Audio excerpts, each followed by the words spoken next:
Coach, we are approaching the important game against Petrarca, but let's take a step back and let's analyze the first defeat of the championship. What was the aftermath of the Tarvisium game?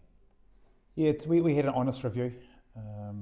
It's important that we maintain our normal process through the week. So we went through that review, identified a couple of areas that we need to be better at and certainly focus on for this upcoming week.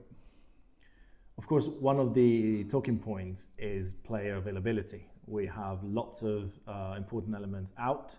So what is the situation in the infirmary, and are we looking for some players coming back? Yeah, so this week David Zorzetto is available, which is great. So he'll strengthen our front row.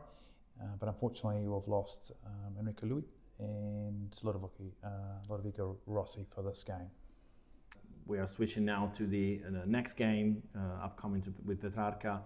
Did you work on anything in particular in preparation for this game?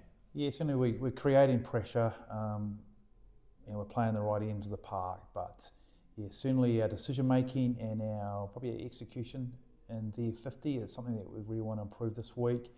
Just converting that pressure into points. So when we get inside the 22, we just want to make sure we take those opportunities.